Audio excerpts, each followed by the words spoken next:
Soma needs to win this one to force a game 3. Leo wins, advances on, and will face the winner of the Green Cleric OCBE match that forthcoming. So because this is an any percent route, this is actually set up pretty well. There's some variations that runners may do, but there's going to be a whole lot of consistencies in the actual gameplay execution that they do throughout. The first thing you're seeing is use of the equipment glitch. They go to the weapon shop, they buy a hammer, and they execute the equipment glitch, which my summary of it is you're able to convert weapons to armor and armor to weapons. But they flip-flop. So your weakest weapons become your strongest armors become your weakest armors become your strongest weapons. That's what I'm trying to say. This glitch can be executed backwards, forwards, whatever you need to do to get the equipment you need. So our runners are going to be very well geared defensively right now as they make their way up to see, this guy who's up here. He kidnapped a princess. No, not Bowser. Different princess. We have Princess Sarah is up here at Temple of Fiends with Garland. We are on our way to rescue her. This is a newbie area, of course, in the game, so enemies very safe. No real threats here. We're not worried about goblins. What we are worried about is getting that first treasure chest in Temple of Fiends. We'll see the results of that soon.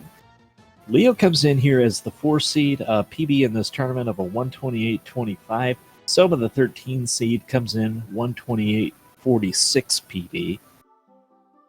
There's a couple of less pleasant encounters here in Temple of Fiends, but we're gonna be okay. You raid this first chest in Temple of Fiends. This is important because now you have armor, which you can swap around and get a weapon. That weapon's going to be the Judgment Staff. There's 2 advantages to the Judgment Staff. One is just because of how early we are in the game, as a melee weapon, it's actually not very bad against these early enemy creatures. But it does something very important, and that is, like several items in Final Fantasy I, it has a spellcast effect. When you use it, you're going to unleash Flare, Nuclear, whatever you care to recognize it as. But it's going to be the best black magic spell in the game. So now you have multiple people who can just fire that off from, 2 minutes into the game.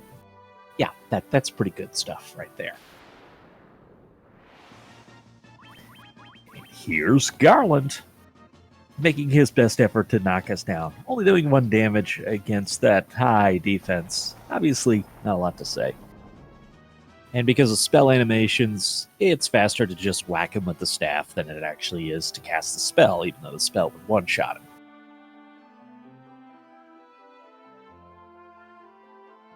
Of course, if it was going to take more than a round, that would be a different story. And the original game, of course, introduced this concept of a little bit of warping going on here. So Princess Sarah takes you right back to the castle. Her dad will celebrate by ordering a bridge built, and she's going to give you the loot. Now, the original NES version, you weren't going to get... Actually, you weren't going to get that far in the game. Version, she'll catch you if you try and leave, tell you, oh wait, you might want this. And she will hand over the loot. Of course, that produces extra text boxes, and this is a speed run. We don't want such a thing. So we go talk to the princess right away. She gives us the loot, and then we're on to this whole bridge building thing. These guys build a bridge so fast you'd think they're part Roman. Little history joke there.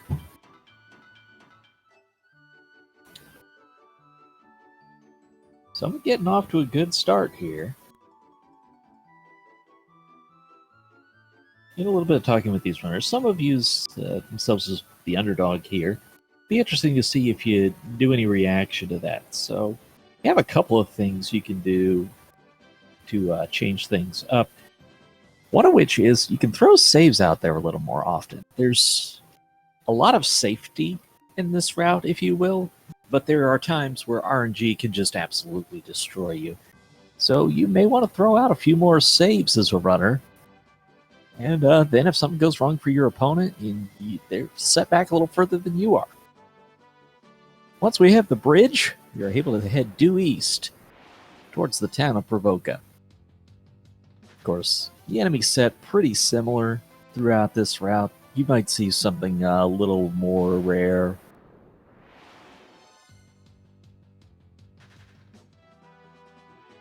But largely it's the same enemy set.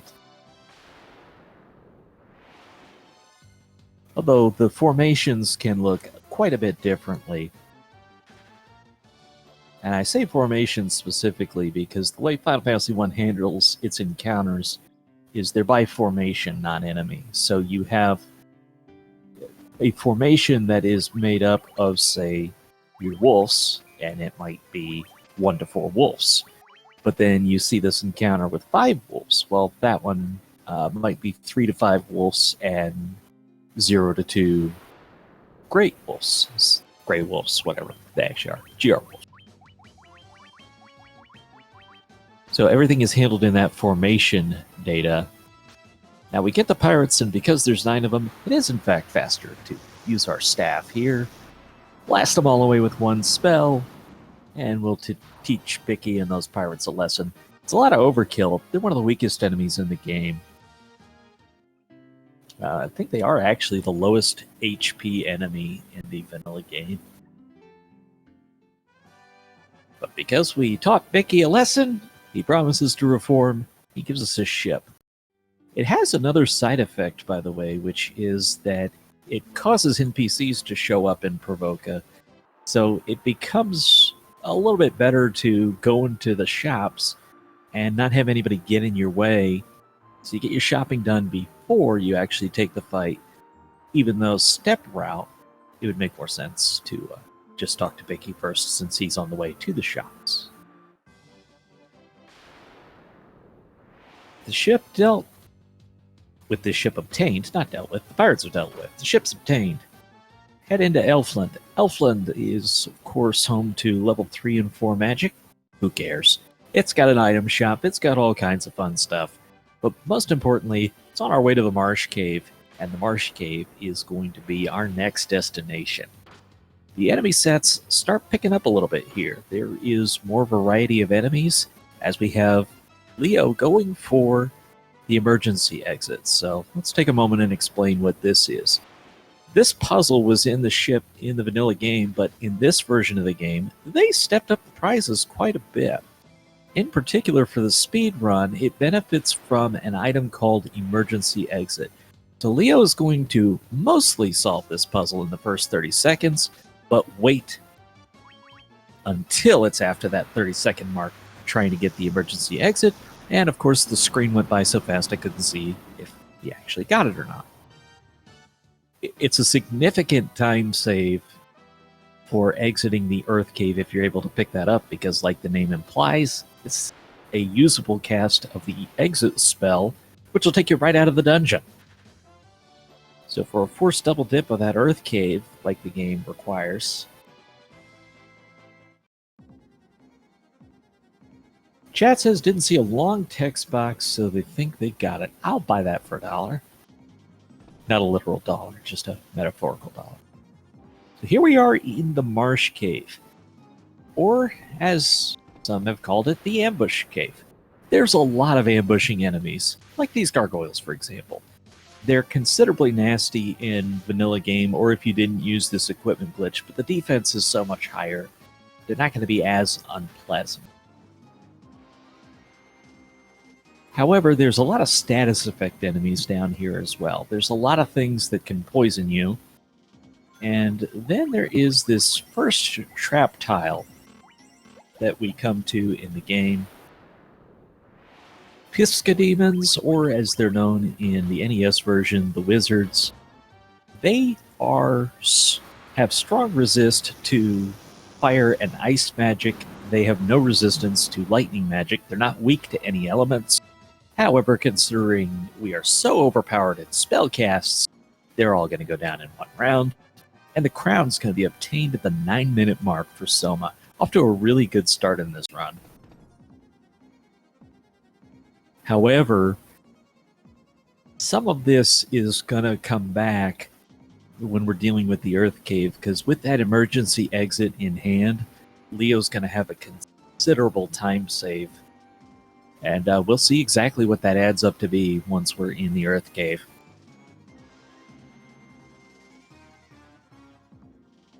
Selma, first one out with the crown. And now you head up north.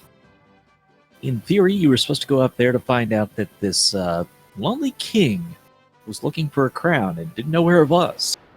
We found that crown in the marsh cave, and now we're going to go show it to him. I'm sure we'll get rewarded well. Right? Right? Something like that.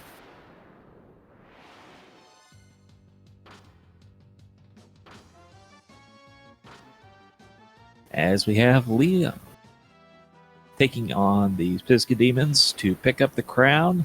It'll be about a minute apart.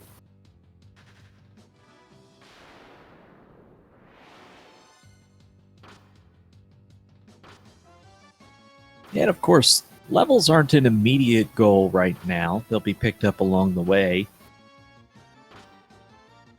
These very low levels for Marsh Cave, just that defense makes it not really matter. Not at this point, but those levels do make a difference later on.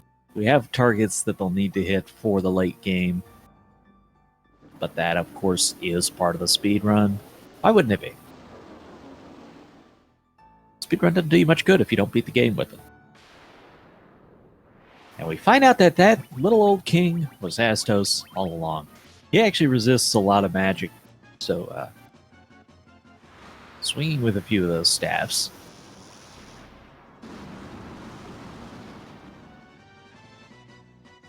And throwing out a couple of the players.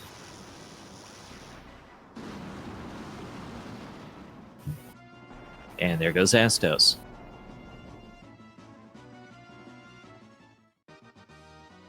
In the early game, Astos is pretty high on the HP.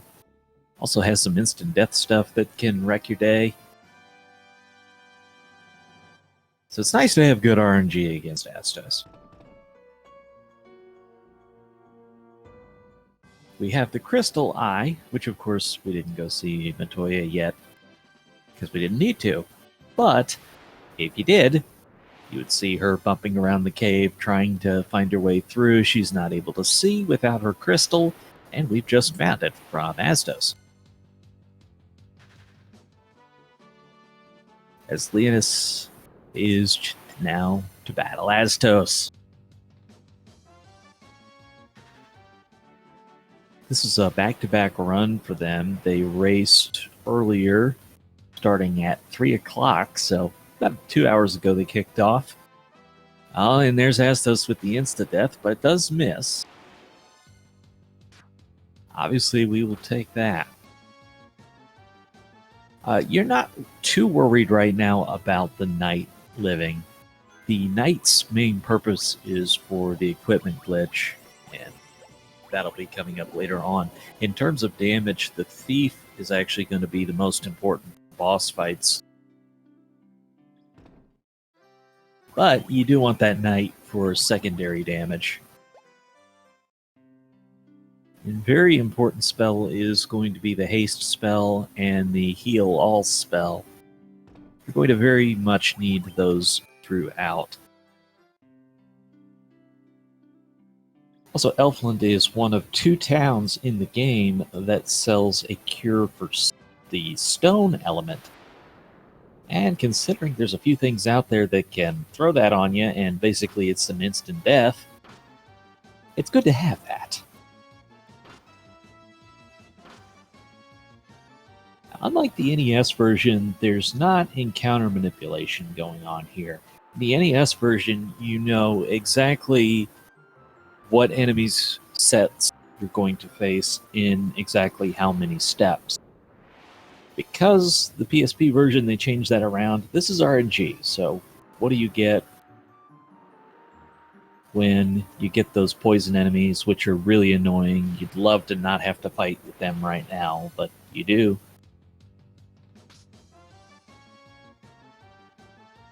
And that poison status will, of course, drain HP with every step you take and every round of battle that you fight. And we don't want that knight going down right now. Well, fighter still.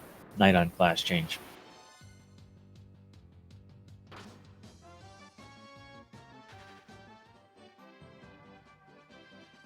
As Soma is going to be the first one up to Matoya's cave, possibly in another couple fights. Worth noting that on the ship there is a lower encounter rate than by walking, so it is preferable to drive that ship to anywhere you want to go instead of walking, although we don't have any other means of getting there anyways.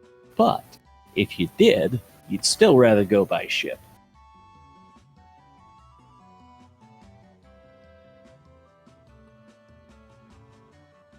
Alright, so we get the little scene from Matoya trying to find her way around. Giving her the crystal, she gives us a jolt tonic. And that's going to undo the curse from Astos on the elf prince. Leonis has made up some time at this point. It was quite a bit larger gap getting the crown. But it has felt like Soma is just getting a lot of encounters in the run. Of course, maybe it's a front-loaded game, and then on the back half, you don't take as many. We'll see.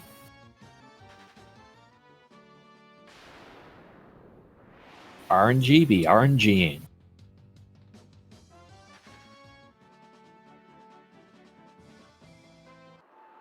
So all those enemies in the early area, there's nothing very threatening in that first area. They start getting more threatening as you spread out into the world. Of course, the Elfland area, you add poison element.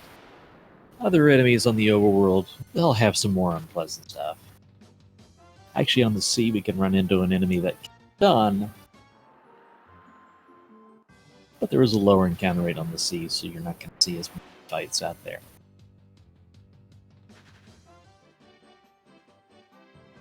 As far as being able to run away from enemies, that is determined based on the enemy formation that it is. The vast majority of enemies we're going to see in the game we can run from.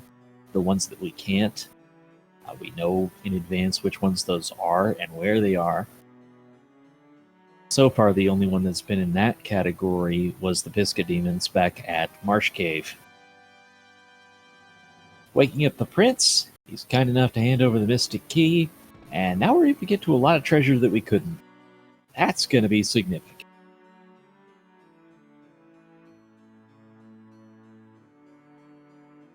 The Elven Castle is going to set us up for getting 2 pieces of equipment. After using the equipment glitch, that's going to be the Thief's Amulet and the Sage's Staff.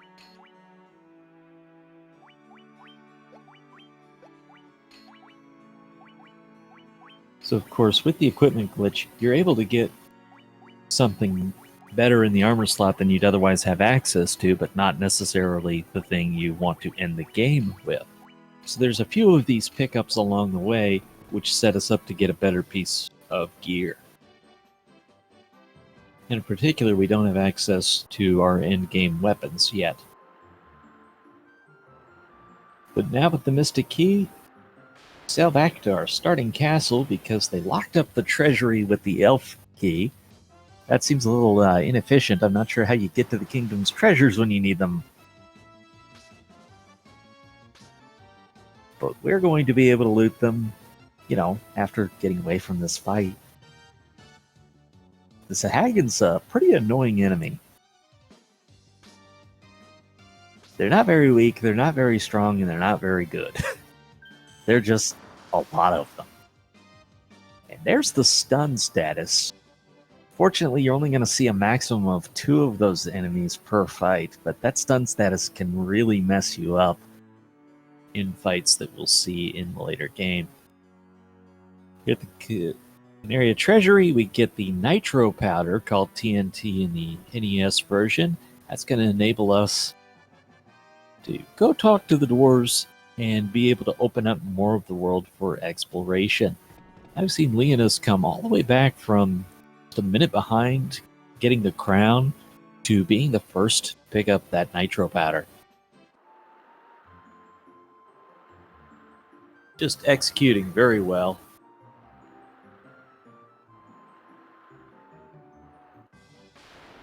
And of course, Sumba doing a very good job. Just been a lot of unpleasant encounters right now. Just the volume of them has really slowed this run down. Down here in the depths of the Dwarf Cave, we have one of the largest treasuries in the game. You can get a whole lot of stuff in there. We don't need that. We know what we want. But we talked to Narek. Narek's going to set up the blasting powder, and things are going to explode.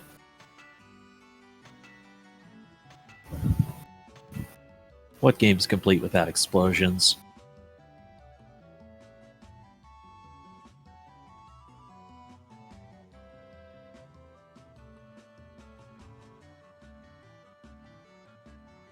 One little scene here later. Rocks are going to fall out of the way. This little land bridge is going to go bye-bye. And that means we're going to be able to sail the ship further west. You're very landlocked when the game starts. You actually didn't have access to anywhere that we didn't already see in terms of an actual destination. But now, after blowing things up, you can actually get to the majority of the world at this point. Not all of it, though. And not all of it's useful to us yet.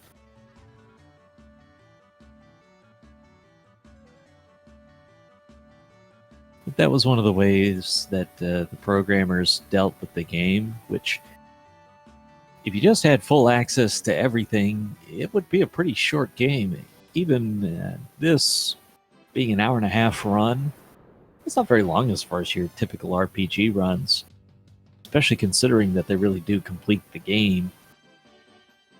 They're not skipping huge sections of dungeons generally. Unless you have the emergency exit. That's one exception. We'll see that soon. And it looks like Leonis is going to try one more time on the puzzle game.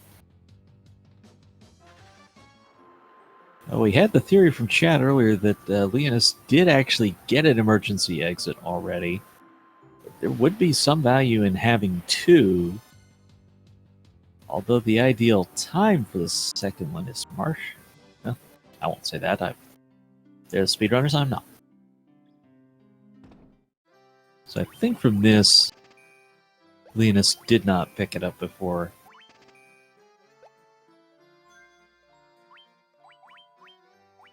Yeah, and it looks like still doesn't have it. So it's a minute of time loss to go for that twice.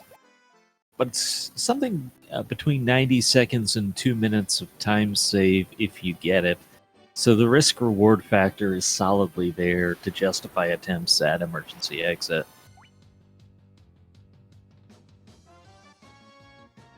Ghasts and ghouls, oh my!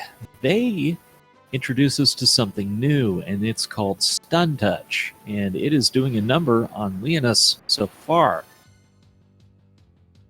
Is it going to be the point that Leonis is going to break down and use Judgment Staffs? Looks like it. Get out of here and get on with the game. Now 3 party members stunned. Did the Black Mage go down? No! That's a very welcome thing.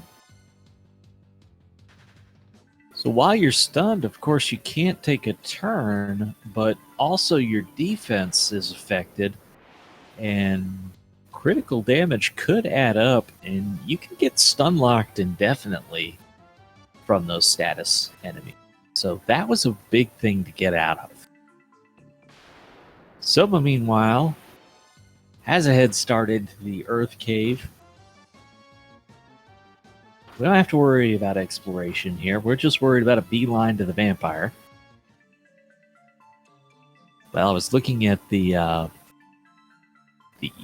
ship game, so I didn't mention that while in Melmond, the biggest thing we do is pick up the Barbarian Sword. based on the equipment glitch again, of course. That very essential to this run. It's the primary reason you see this version of the game run versus others. Of course, you could not do this in the NES.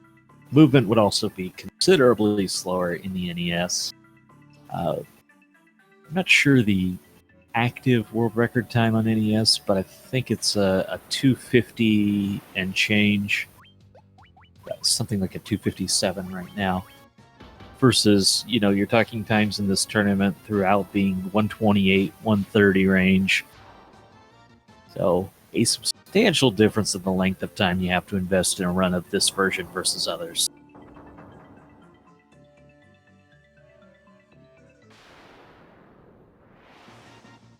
Now, these Pisca demons, which of course we saw back at the Marsh Cave, one of the most annoying enemies you can run into in the Earth Cave because, of course, they are unrunnable. Now, it's a smaller formation typically, but not necessarily always.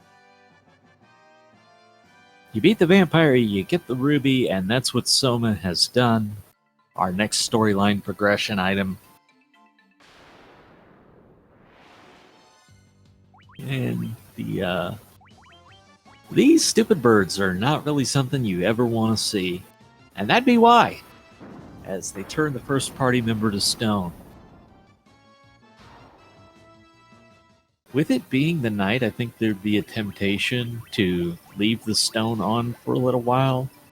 However, given that you're still in the Marsh Cave, you want that extra body to absorb any status attacks where possible. Nothing's going to help you stop the bats, though. They're going to keep being bats. Bats are one of your worst enemies in the game.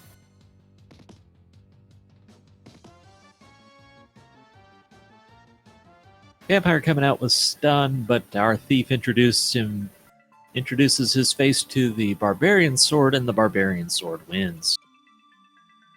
Chat says more bats need to be like Out of Bounds Bat. Well, in fact, there are. There's a few of them in the Earth Cave that just hang out in a room, not bothering anybody. I think they're trying to practice for Corneria's Got Talent or something like that. They're just hanging out practicing. There's also another Out of Bounds Bat in the Marsh Cave that you never see because he's in a very odd place that you have no reason to explore. But Leonis is going to pick up a Star Ruby and did have the emergency exit, so you see the massive time save that is. He's already out of there. So a 30-second investment to save all that walking out. Soma's still going to be the first one here with the Star Ruby. Titan's going to be a happy camper. He'll walk off, leave us alone.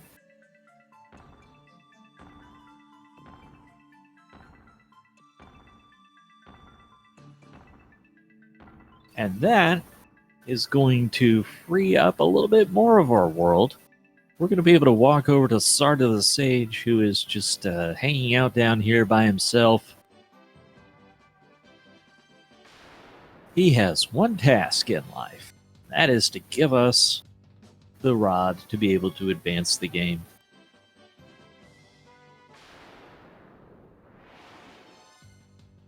Of course, we have to get past the enemies to get there first. It's a deceptively short walk.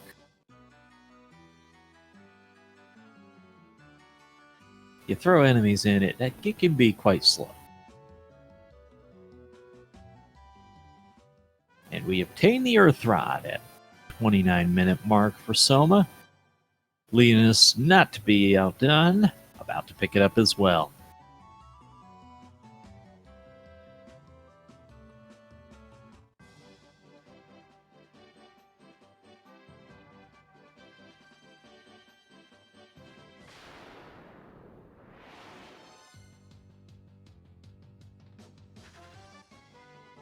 So now we have to get back to the Earth Cave and make our way right back to where we were and get past where the vampire's room was. And that was just one of the things the game did to slow us down. It constantly had this Go here, go back. Go here, go back. Particularly, it was the Earth Cave that did that.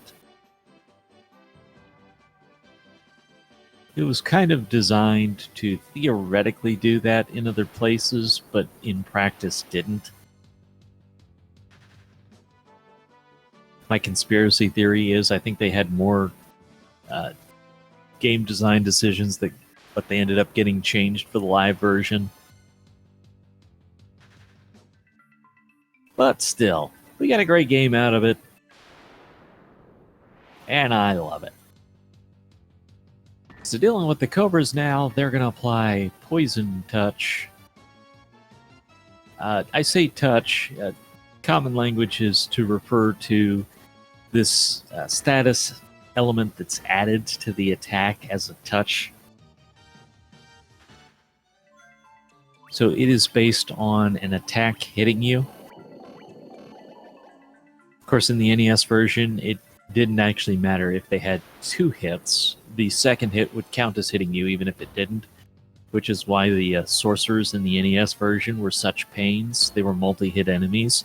So anytime they attacked you, it was treating it as if they hit you with Death Touch, even though they missed, or only hit you once. But it would act like it hit you more times anyways, and that's why it always worked. But I'm jumping ahead to Ice Cave. We don't need to do that just yet.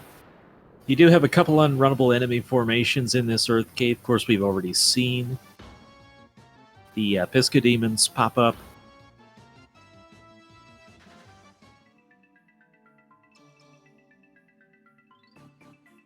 We're back onto the vampire floor now.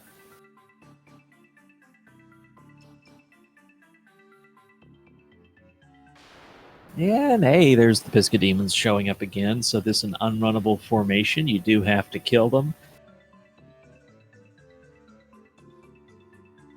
We're a little bit better armed right now. We're not always just hitting them with stabs. We've got actual swords that'll do, roughly 7 times their hit points. Just a little bit of damage there.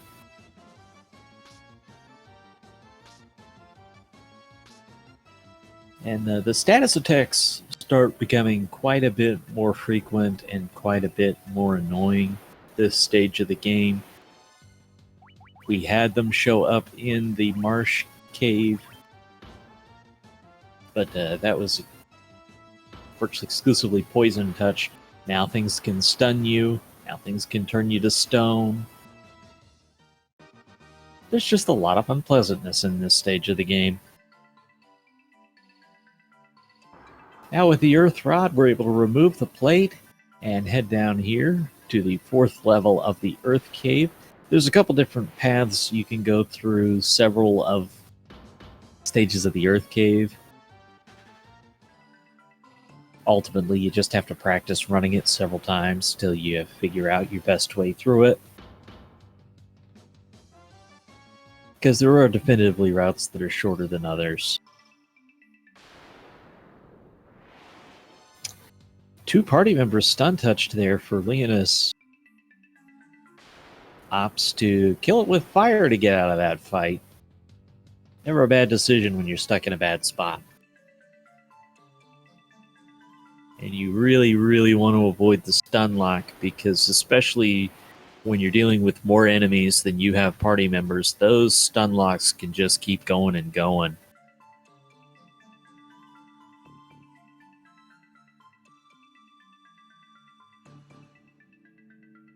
Making good progress through. Both runners opting for the safety save before talking to Lich here. I'm sure he'll just surrender peacefully, right? Give us back the Earth Orb?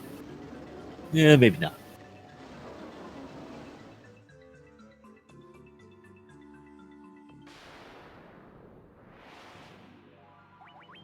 So we have the Lich, but we have swords. And he's going to go down in 2 hits for Soma. First to get past Lich. And a wipe for Leonis as the blizzard comes out.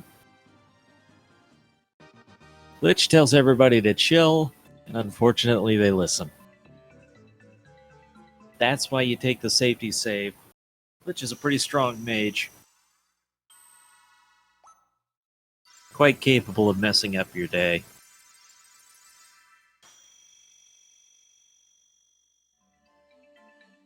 This is going to be a chance for someone to make up some time.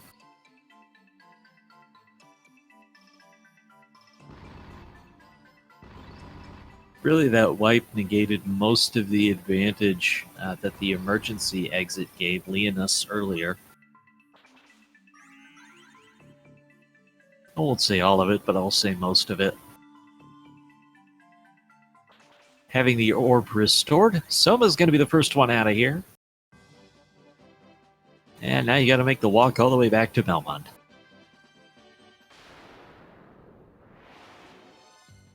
So I'll take a moment to note there is more of this tournament coming up today.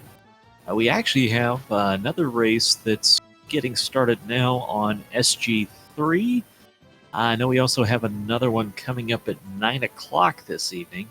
I don't have the rest of the schedule in front of me right now, but those are the highlights of today.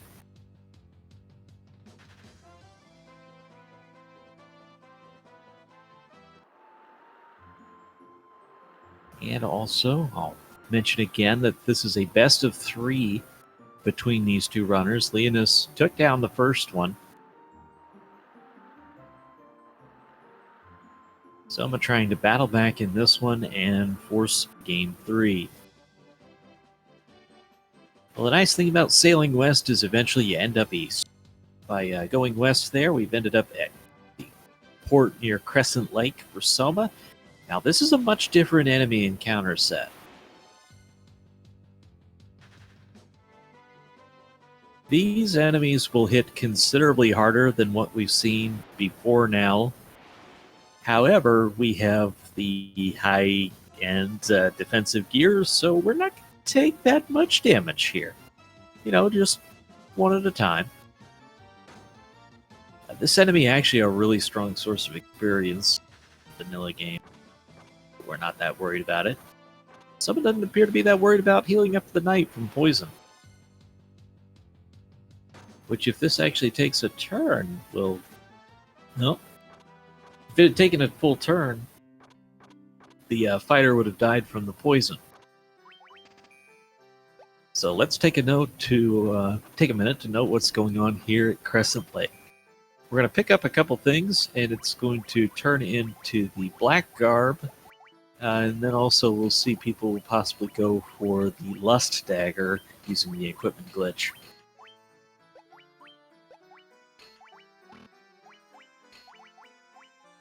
Yeah.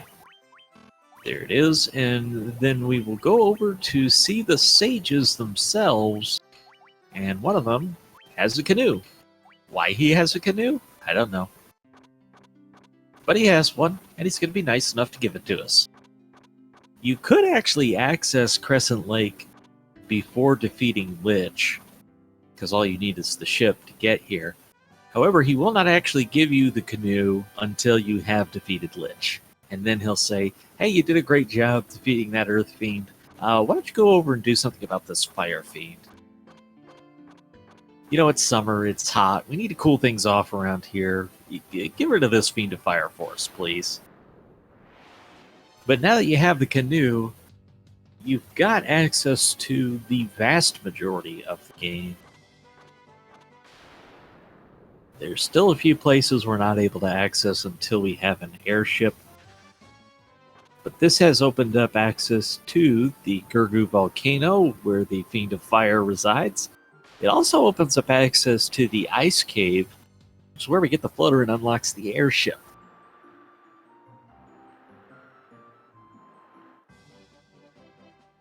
You can also, with the canoe, we are able to park the boat at different places. We don't have to have a dock for it anymore. Anytime the river runs into the sea, we're able to stop the ship right there and just head on up into. Now, Soma leaving the knight down because this is going to be a key time for gathering the experience necessary for the end game. And there's a lot of that you don't actually want the fighter alive for. because in this game, of course, it divides the experience by the number of living party members that play. So if you're going to have 100 experience, divide that by 4 people, it's only going to be 25 experience each. If you only have 3 people, you're going to get 33 experience. Yada yada. We're going to be able to put that experience into the characters that we need, and this ice cave will be the bulk of the experience gained this run. Now, there is a risk-reward factor, though, in running the 3 party members right away. Piscademons, again, these wizards, they're not weak to thunder, but they are susceptible to it. They don't resist it. Basically, not counting magic defense, it'd do the same damage to an imp that it would to the Piscademons. But there's going to be some other enemies that can do unpleasant things. So not having that extra party member alive, it can matter. 2 people turn to stone. Is the white wizard going to make it? Oh, white mage, are you going to get out of here? Trying to run. Gets away. Very close to messing with your day, but someone did save at the start of this ice cave, so it wouldn't be a huge time loss, but boy, it's an annoying one. Mind Flayer. Now, these are the scary guys. In the NES, they were the sorcerers. They have the ability to just, decide we need to die. They can just kill you with a hit. So it's a very unpleasant enemy to run into in this game. Getting away from them is quite nice. The Ice-Gigas Winter Wolf, this is going to be one of the unrunnable formations of the Ice Cave. So we have to take care of business here. One of the nice things, though, about the unrunnable formations is they cannot ambush you. So if you have the ability to kill them in one round, as we do, at least you're probably not going to sit through all of their attacks before you get your chance. That is a considerable upgrade. So this is the room that we actually need to get our treasure from. But again, they played with these dungeon designs a little bit to lengthen out the game. So I'm actually going to bring up the fighter for this. And goodbye, the fighter. So we lengthen the ice cave by having to go to these other floors before we can actually get to the treasure that we're here for. Oh, 2 people down to stun.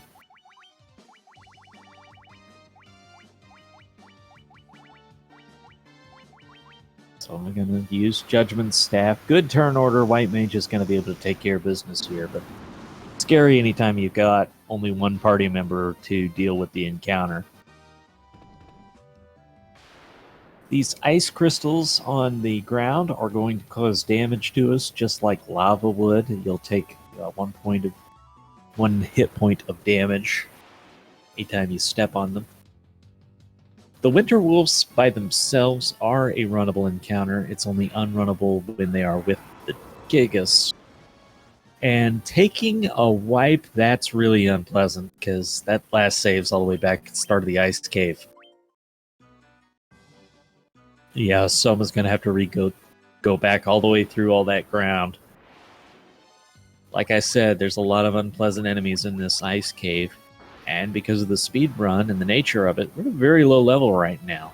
So physical damage, not too scary. That's why we weren't too worried about going through the Earth Cave, where most enemies were physical damage. But now we're dealing with magic damage. Leonis is at a big spot to be in right now. I wondered if Leonis would save there. Actually has the thief turned to stone right now.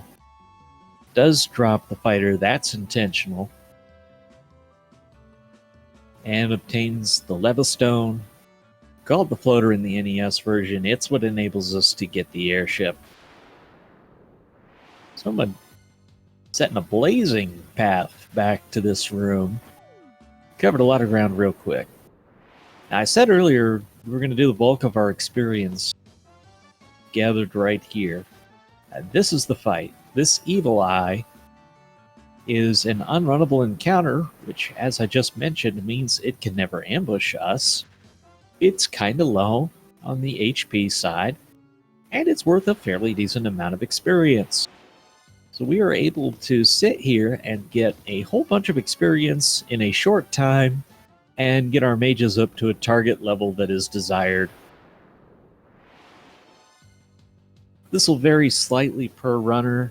Some runners will like to take an extra fight here for a little more experience for setting up their very end game. But you don't want to spend too much time level grinding. You want to get just what you need.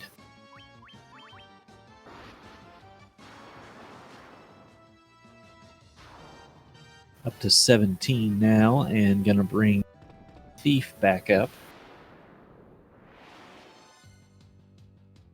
The other thing that's noteworthy about this location, though, is you can get into encounters on the off tile. So you could potentially run into something really nasty in the middle of your experience grind. Soma already has the knight down. This is the fight for which that was all setting up for.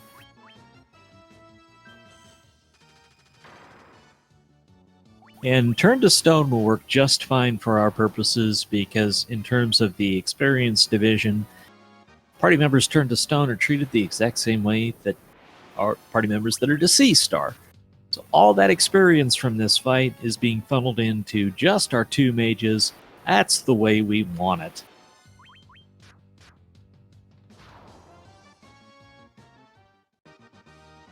Leonis has to navigate back out of here.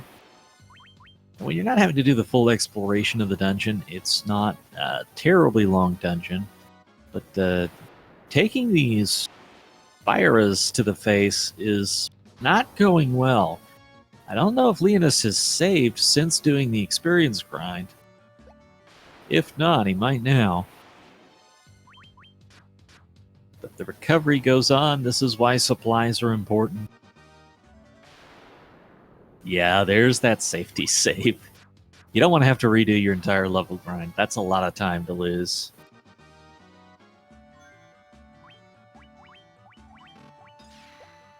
With this, the exit floor. Gotta deal with some Pisca demons first.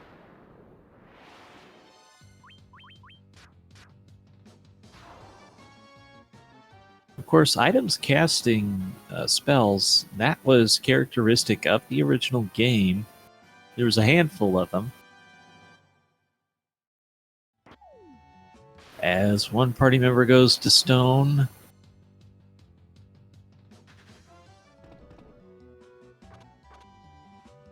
two mages to run away, they get away just fine. So we're still in good shape. And of course, Leonis did do that safety save to make sure any time loss at that point wouldn't be too severe.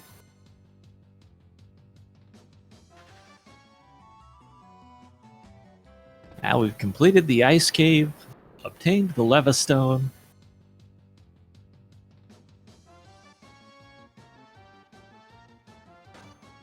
In theory, the game wanted you to go to the volcano first, restore the fire orb before coming up to the ice cave, but hey, we can do it in whatever order we want to. The game was left open enough to be able to do that.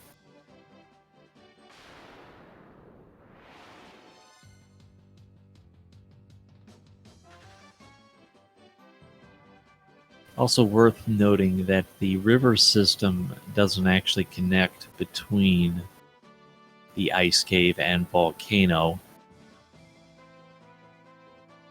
If you've seen a bunch of the randomizers, you've seen people navigate it that way. That's actually a map hack that's used as part of the randomizer. In the actual game, those river systems do not connect.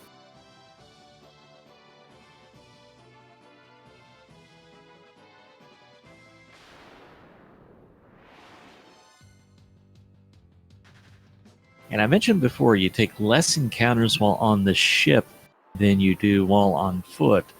So it is considerably preferable to make this trip on the boat instead of walking it. Of course, there's, mountains and stuff in the way, but that's just a trivial detail when you think about it.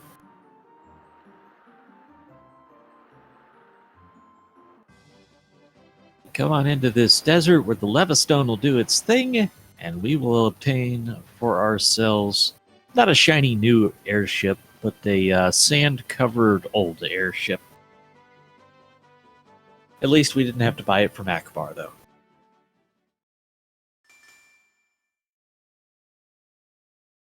But pretty synced up between our runners for getting this airship.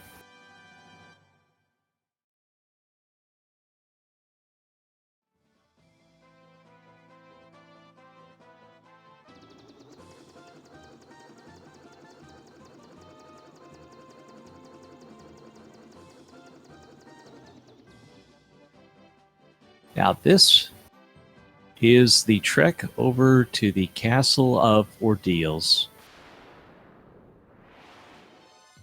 The sandworm is a decent source of experience, but not something we really want to see. We don't really need that as part of this run.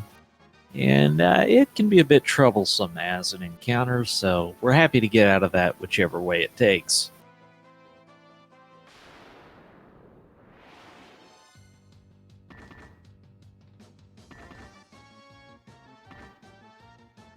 All sorts of tigers going on in this fight, oh my.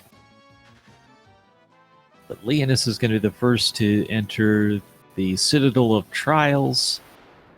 Of course, famous for its pillar maze, which was actually, not much of a maze. You just basically always had to take the lower one. So very, very quick to get through here when you know what you're doing.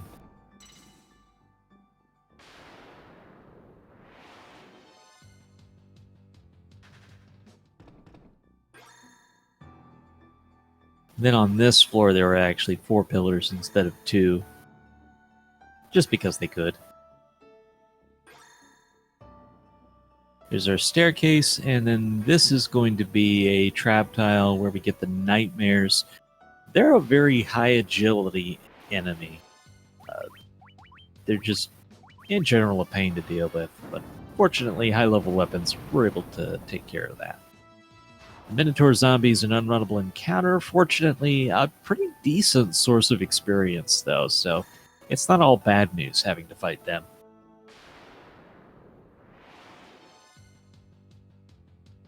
Again, the speed run targets getting the lowest needed level, but there are benefits to leveling up in this game, so if you ended up adding an extra 1 or 2 by the end of the game just because that's the way the RNG went, not something you're going to be upset about. It just adds more security to the run.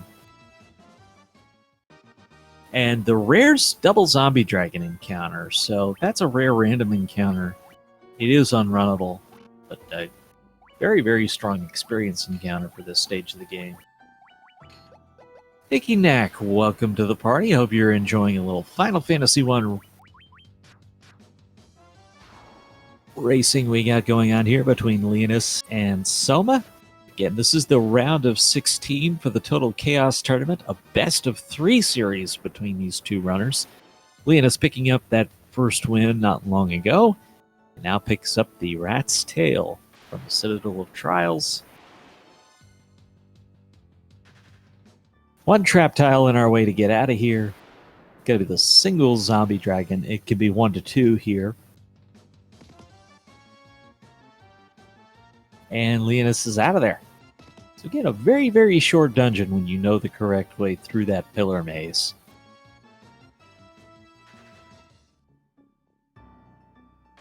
Soma did not stop to pick up that treasure chest that Leonis did.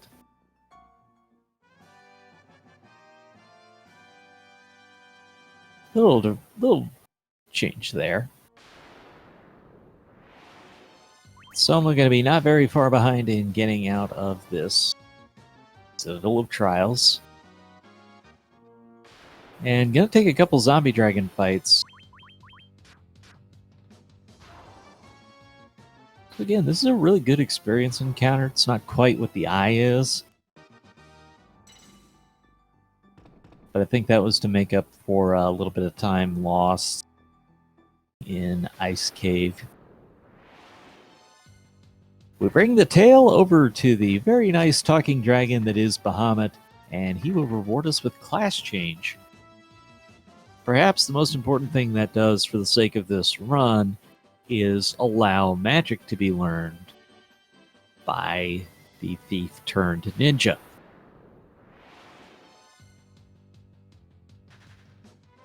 But class change affecting your upper level spells, what you're able to learn. So you're able to learn more by the white mage and black mage once they turn into wizard respectively.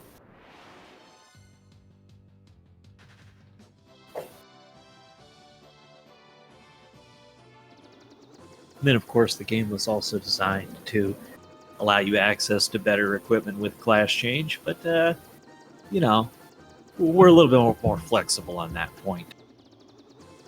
Just a touch.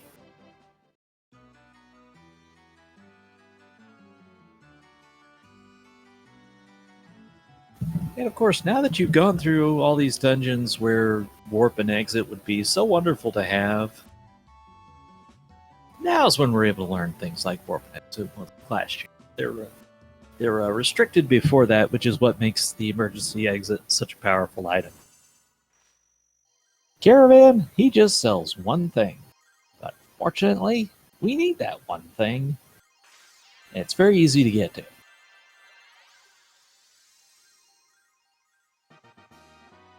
The bottle lets us rescue the fairy. The fairy will thank us by giving us the Oxy Ale. And the Oxy Ale will enable us to take on the Sea Shrine.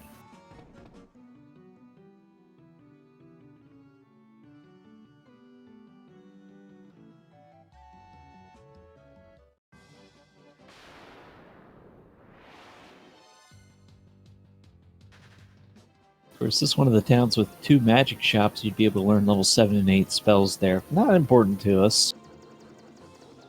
Just one of the features of this town.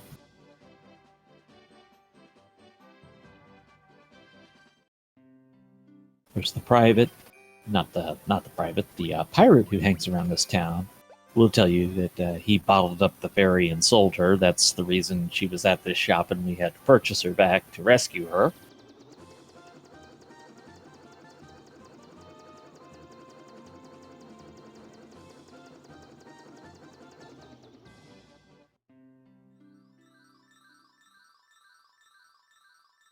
And now Leonis is going to head into the volcano. So this just in, the floor is lava.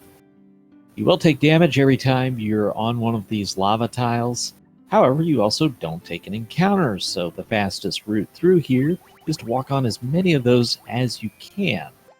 However, that also means you're shedding HP on a very constant basis, which is something you want to be a little mindful of, because there's a few nasty encounters that can do a lot of damage to you if your hit points are too low.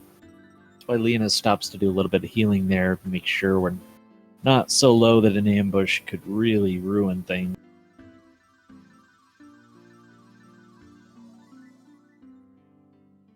I'm sorry, Mount Glug in this version of the game. Forgive me, I'm an NES player primarily. The Mount Glug Volcano. Home to some of the best music in the game, actually, in my opinion. We're able to skip everything through here and just make our way to the Fiend of Fire. The inevitable showdown is just ahead.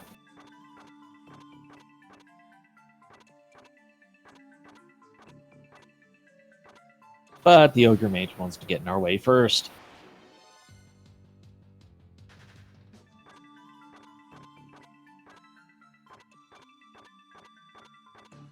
I mean, yeah, you could call it the volcano, but what's the fun in that?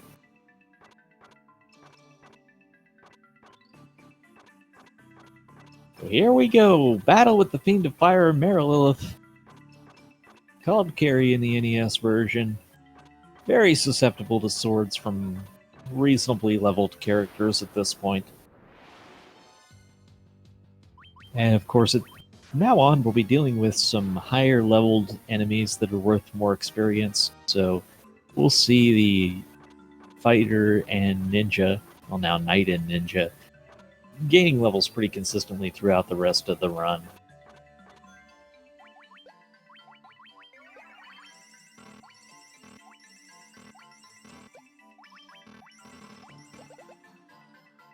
And the primary thing we're concerned about is having enough hit points to survive some of the attacks that we'll be taking in the late game. But just very handy to route it in, getting all that experience at the eye to be ready for the end game. Soma now to do battle with the Mara Lilith, and Leonis gets into a fight with a couple unrunnables here. This is a rare encounter, the double fire elementals. You primarily see them in the volcano guarding some of the treasures. But the rare encounters are showing up. Of course, that bodes well for perhaps Final Fantasy fandom's favorite rare encounter, but we shall see. We'll see. Gonna pick up some spells here, particularly that haste spell. Very, very important / essential to the run. And a convenient time to get it now.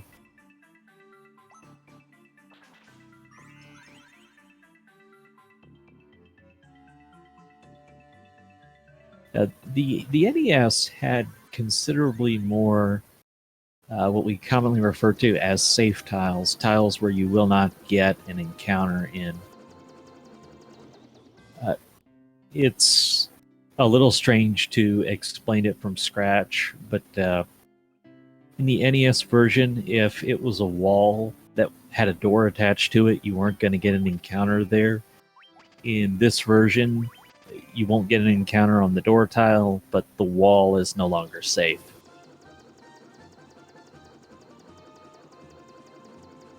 Leon is into the on-rack area and gets an unrunnable encounter in the Ice Gigas Winter Wolves. They show up. There's a couple of unrunnable encounters on the overworld in this area. I don't want to say definitively that area has the most unrunnables, but it's certainly in contention as far as the overworld goes.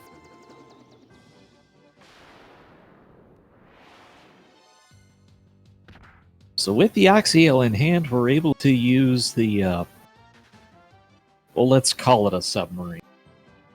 It's at least close enough.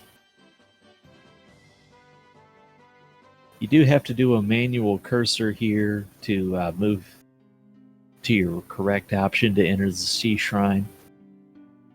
And then you have this immediate choice when you enter the Sea Shrine. Now there's not a common sight on the first floor to see the water elementals. But they are runnable when they are with the Nagas. So we have these two choices of directions in the Sea Shrine. We'll need to go in both directions over the course of the run. But the first one we're heading in is to the area of the mermaids, top of the Sea Shrine. It has a lot of treasures, but one in particular is going to be relevant for us as it's required.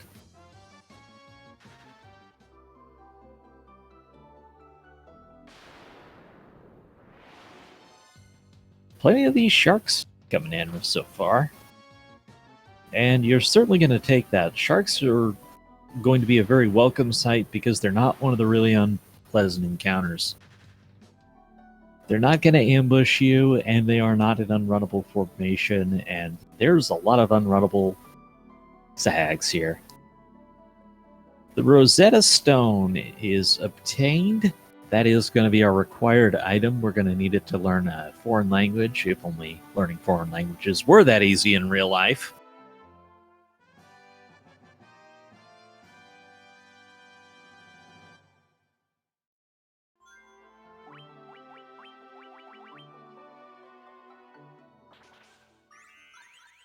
And a light axe is also picked up. There's 2 light axes in Sea Shrine. Of course, by themselves, they would cast harm too, but we're instead going to use them to pick up these survival vests. It's actually going to be considerably more valuable.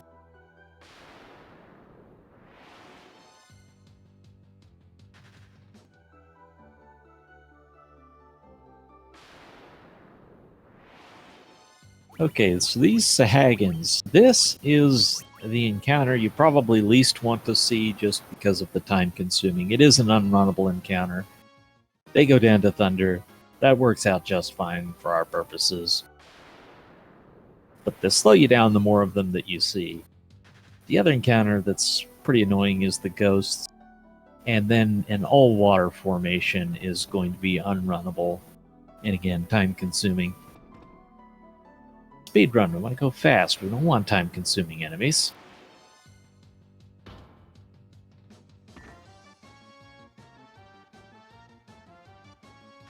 Of course, these Sahags, they always come in the 9 packs, which is part of what makes them so annoying. However, in this version, we have plenty of AoE damage available because of those Judgment Staffs, so not too worried. Also, the magic point system that was switched to from the NES version means you have a lot more spell charges available, and that's handy to use here.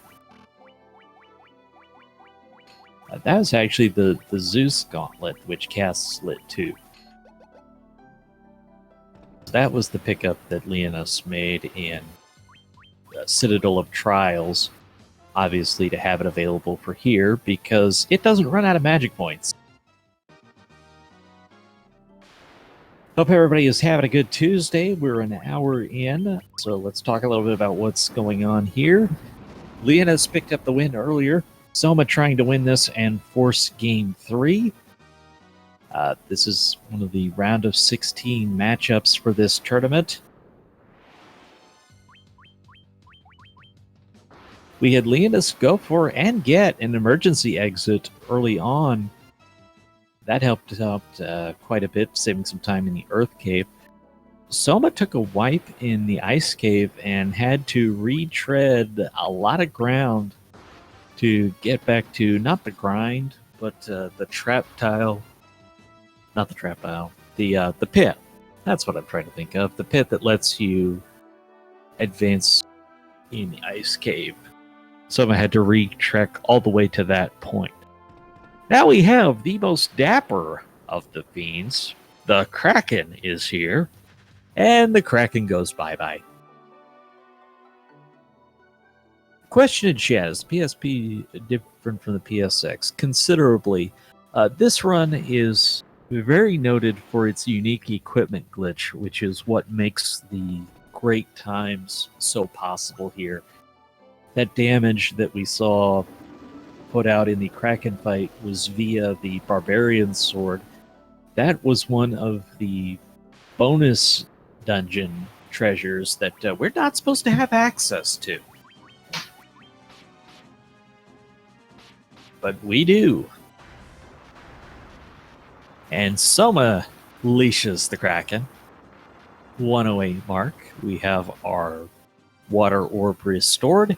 One more to go.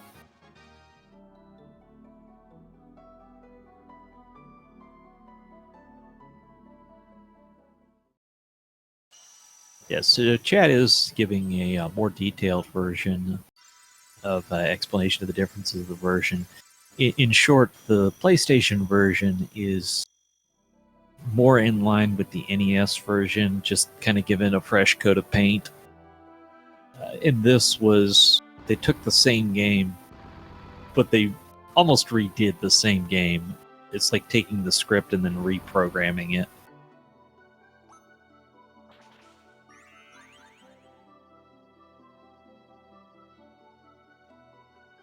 So our next destination is the waterfall. And again, the waterfall has one of our required items, so it's something we very much want to pick up because you can't complete the game without it.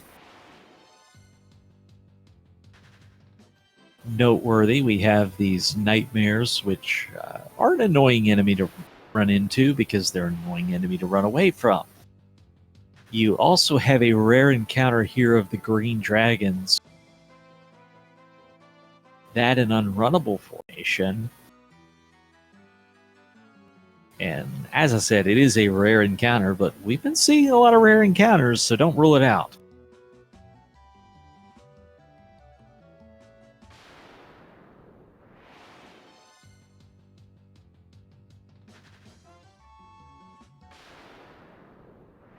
As for everything else, we're not really worried about it. We're going to get our levels from bosses and from unrunnable formations. We're not worried about getting experience at this point.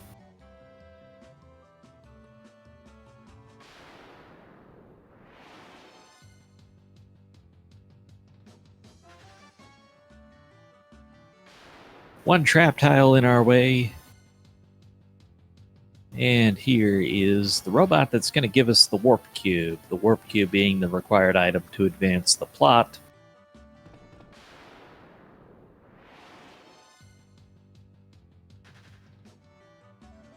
And we pick up a ribbon.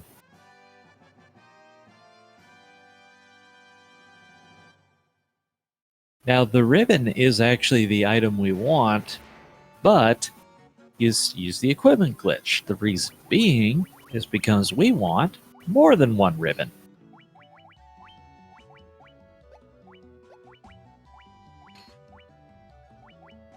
We turn it into a shield and then back into a ribbon so that we can have more than one. There's 3 ribbons in the base game, but why chase them down when we only need 1 to turn it into 4? The ribbon is most noted for its status protections, but also extremely noteworthy for its magic defense that it enables for the elemental spells. Dr. Un will be kind enough to teach us the Lefanian language because of the Rosetta Stone, and that is going to let us go and get our plot advancement item.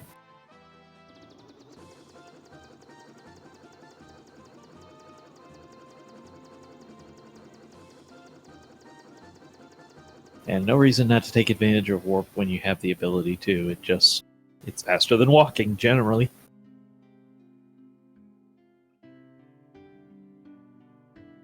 So just because they could, they made the walk to Lefane about as annoying as they could. You have to land very far away. There's nowhere closer that you can land to the airship, and you just have to do this really long walk.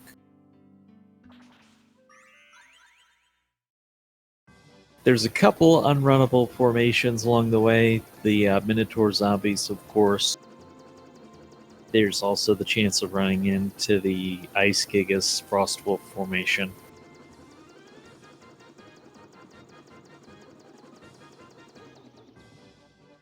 But we eventually get to the town of Lufania.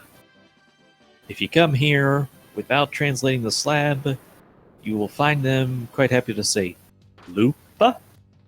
You don't want that. What you want is to get the chime.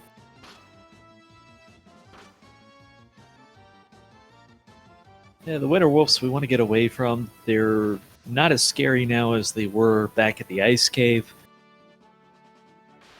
but they can still eat up a lot of our time, and we don't want that.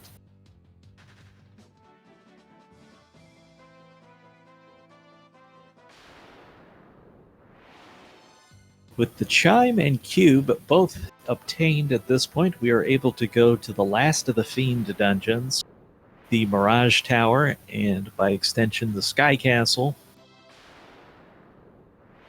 in our efforts to restore the final orb, the Orb of Air.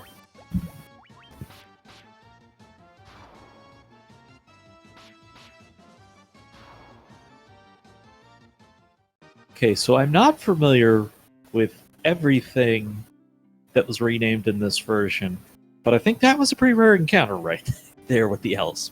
No, I'm sorry, this This would be Tyro in the NES version. If it was blue, it would be the rare encounter. Red, that's Tyro from the NES, so he's fairly common.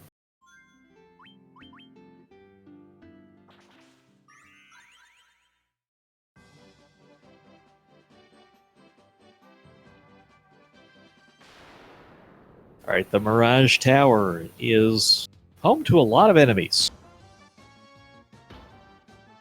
Pack of 5 vampires. Now, if we didn't have the defense that we did, their crits could be extremely annoying to deal with. You could one-shot them, and they are runnable, so generally speaking, that's the fast thing.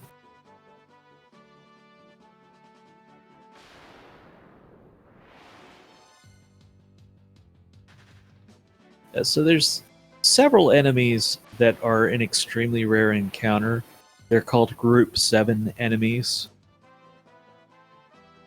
So in particular, I talked about the chance of finding the green dragon back at the waterfall. That's one of the Group 7 encounters. The Tyrannosaurus, or T-Rex as it may be in this version, he would be another of the Group 7 encounters.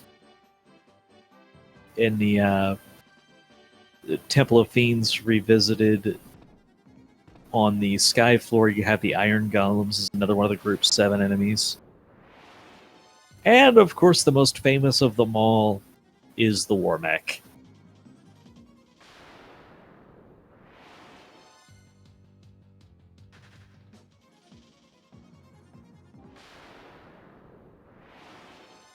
We have actually seen a War Mech fight in the tournament so far. In Porsice matchup, he ran into it, had initiative, and just attacked away, because what else are you gonna do? You can try and run from War Mech, but it's a scary proposition. That is a death machine. These evil eyes, they are the same ones that we fought at the Ice Cave on the Trap Tile, but now they're just a random encounter. Unrunnable, but still very delicious experience.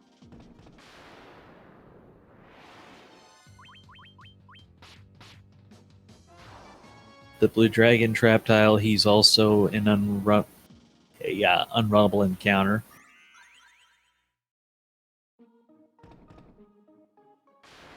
Can be a bit durable if we didn't have the equipment that we did.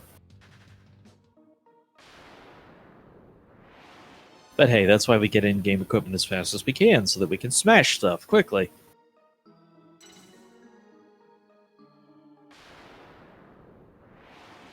Leonis now onto the maze floor, and all you really have to do is go 2 intersections in one direction, 2 intersections in another direction, and you're going to end up at the teleporter. So you can go 2 right, 2 up, you'll get there, 2 left, 2 down, you'll get there.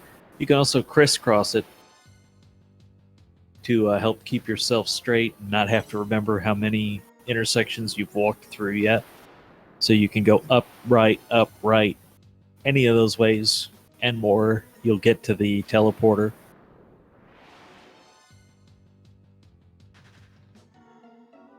And then we reach this, commonly known in FF1 as the Bridge of Destiny. So it is one of the highest encounter rates of the game, and also the place where War Mech likes to hang out. Leonis gets past the bridge section itself and is on to the Tiamat fight. Now Soma just about into the fight as well. Very tight run between these two.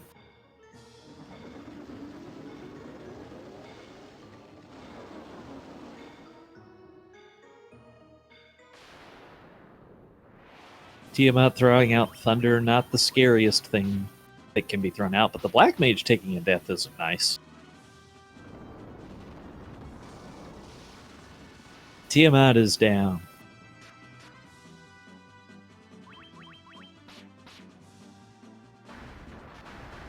And down on Soma's side as well.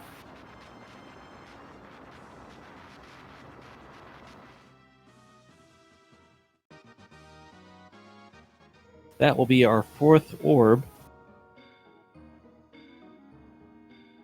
So notably in this game, one of the things they did to tell you where to go after here was there is the window you can look out of, and it tells you all the energy seems to be gathering at the Temple of Fiends. That's your big hint to go back there. Or you can go back to the Circle of Sages, and their dialogue changes after defeating Tiamat, and they will explain where you have to go.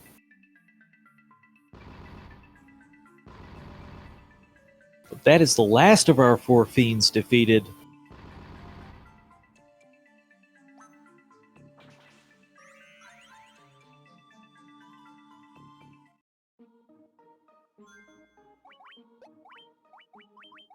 Leonis is out of there.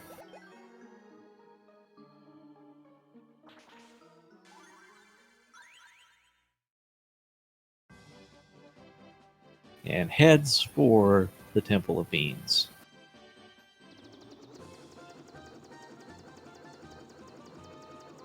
You get this little animation scene here as our cloaked figure opens up a bonus dungeon that we don't want to deal with. We don't need that bonus dungeon. We're just worried about the raid.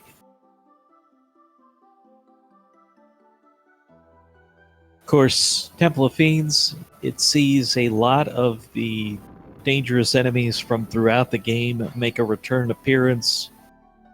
Early on, we're concerned about some dragons.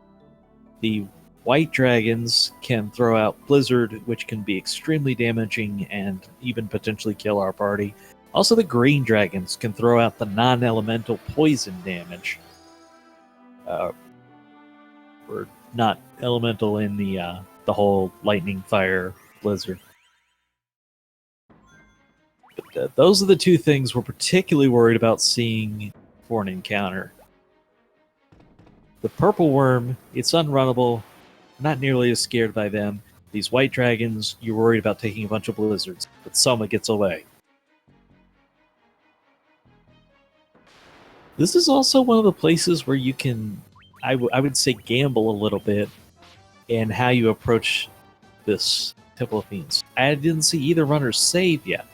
So if you took a wipe at this point, you'd have to rewatch that little cutscene. So if you're worried, one of the things you could do is throw down an extra couple safety saves so that you don't have to redo that.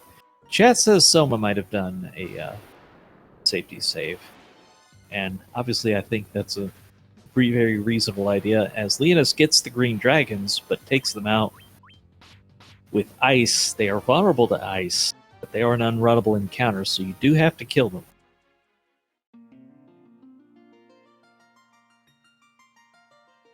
Now we finally get to use the loot that we've had in our inventory for most of the game, and it will enable us to advance through the rest of this dungeon.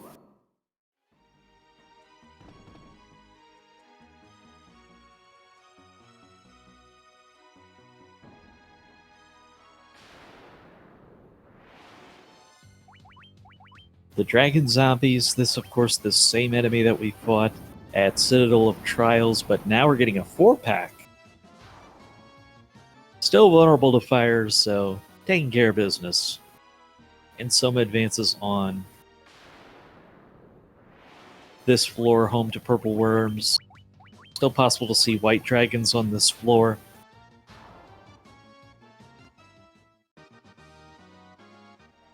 Did Soma take the lead?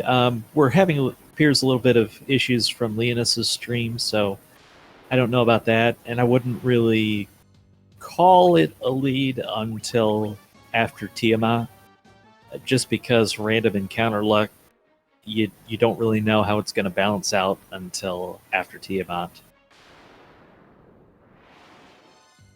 Earth Elementals, this will be one of the many unrunnable formations that are in this dungeon.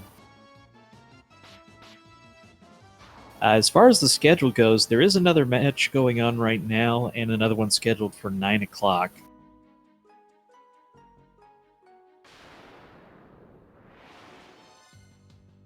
The question in chat about the original game saying the forces converging on Temple of Fiends. That's the in the Sky Castle, there's a big window with a robot standing next to it that you look out the window and it'll give you that message. Here we go with the first of our revisited Fiend fights. Soma is about to see Lich taking the save beforehand. Lich can be a very unpleasant character, and Earth Medusa's getting in the way. Yes, there are some bot issues going on, unfortunately. I'll see if we can't get the links in here in a little bit. But let's watch this Lich fight first. Doing the haste on the Ninja. The Ninja is going to be our primary melee damage dealer. And melee damage is how we're killing all these bosses. So very important there. And Lich is down for Soma.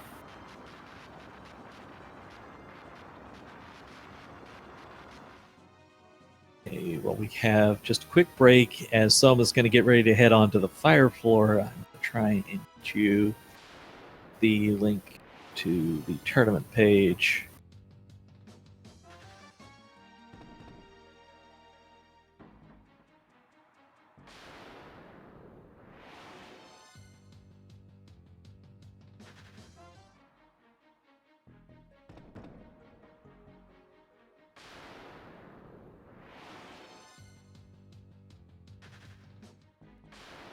And yes, as chat's noting, when we're in a situation like this, you want to look to the timers because that is captured from the runner's stream. It's not on the Speed Gaming side, it's on the runner's side.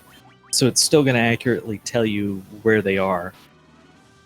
So once we get a little bit more smooth connection from Leonis, we should see things sync right back up to where they are. Marilith revisited here. No scary spells from Marilith, but the physical damage can be considerable. But again, we've got that in-game equipment. Really good. Defense is really good, so probably the least scary of the four fiends there. This, the water floor, so water is the unrunnable formation we have to watch out for. That commonly known as the Seafood Party Pack. Not plaque. Well, I mean, it could lead to plaque, but that's a different story. And the Sahags, Sharks, those very runnable. So, none of the unrunnables on this floor.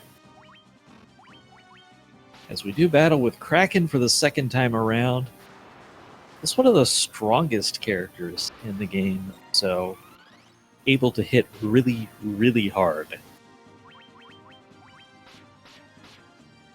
But so are we, and Soma takes down Kraken 2.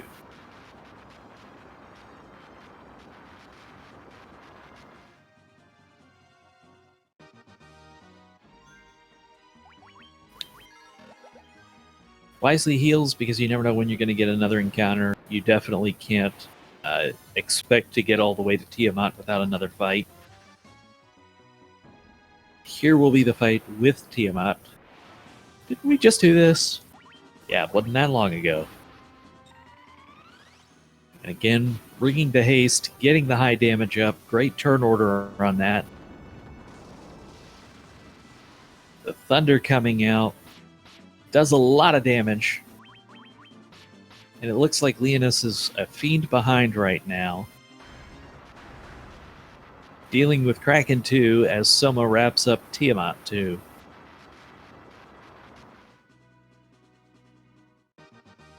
That's restored, but not quite in sync, so we're just going to stick with this as it is.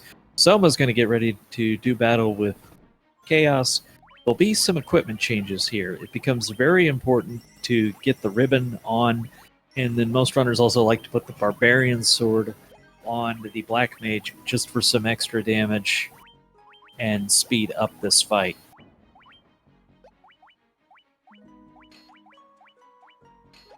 Leonis is probably on the Tiamat fight right now, so hot on the heels of Soma.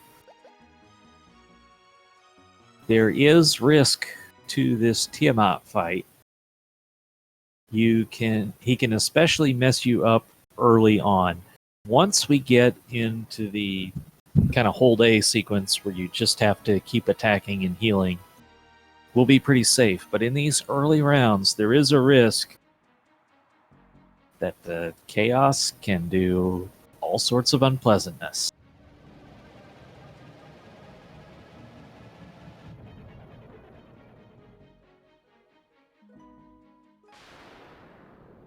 And here we go, Soma versus Chaos. So we use potions to raise our max HP.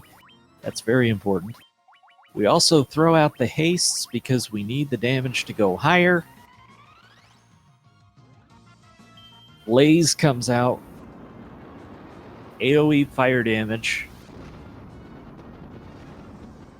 And the Black Mage is down. This is bad. And instant reset from Soma. Don't disagree with that at all. It's just faster to do this over again. That was only the first round. No need to try and recover. Just try for better turn order here. That's part of the RNG of the Chaos fight.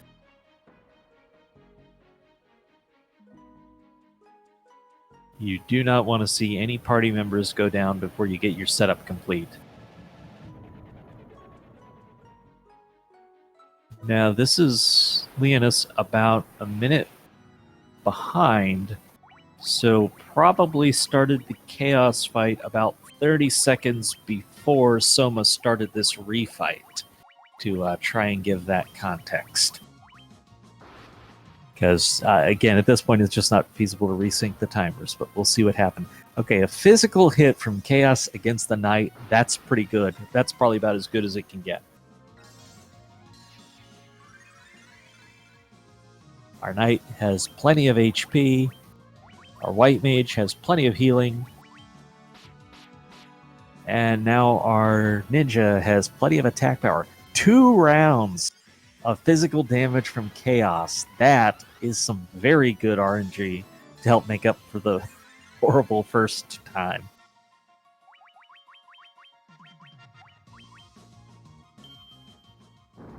Here comes the Blaze. This is going to be a very different experience because of those Giant's Tonics. They're only doing about half the HP damage instead of wiping out a party member. And we're going to be able to keep the heal spells going. So now Soma's in the pattern. This is where you want to be. You're able to just keep attacking and keep healing. This is the setup you want. And very good RNG because Chaos keeps attacking. That's considerably faster than the spell animation. So this is a very, very good Chaos fight going here for Soma.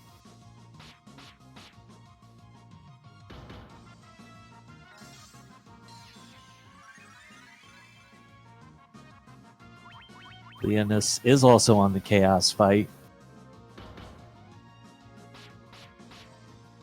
And again, just a great setup here for Soma. The setup is right. The Chaos heavy bias towards physical damage has been fantastic here. And there it is, the GG for Soma.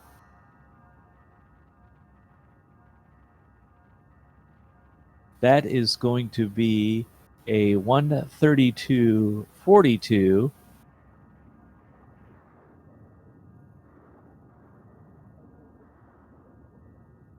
And because of the lag, I will go ahead and do the spoiler. Leonis did complete the Chaos fight. That was at a 132-53. There were 11 seconds between these two runners on the finish. And it's unfortunate that we did not get to see that such as it happened, because what a phenomenal finish between these two runners. 11 seconds between them on the finish. We'll see if we're able to get Leonis's finish in here. Also see if they want to interview.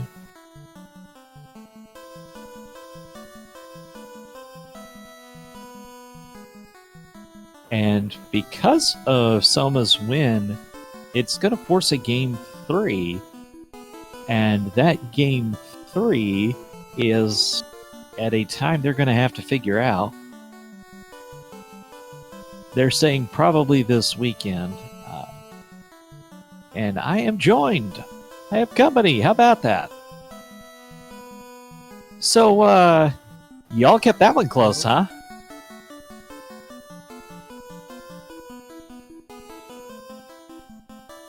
GG. How fast would you say your heart's going right now, Soma? Can I say I hate this game? Well, the first Chaos fight didn't go so good, but that second Chaos fight had to be the stuff of dreams. Yeah, but I knew my Black Mage has only 155 HP, so it was very difficult because any magic could kill every time as the first turn. So I had to wait a physical attack, and I got it. Yeah, Chaos gave you a bunch of them too. So, in a race that was decided by only 11 seconds, cutting down that spell animation had to be very nice. 3 or 4 physical attack, maybe 5. I don't know.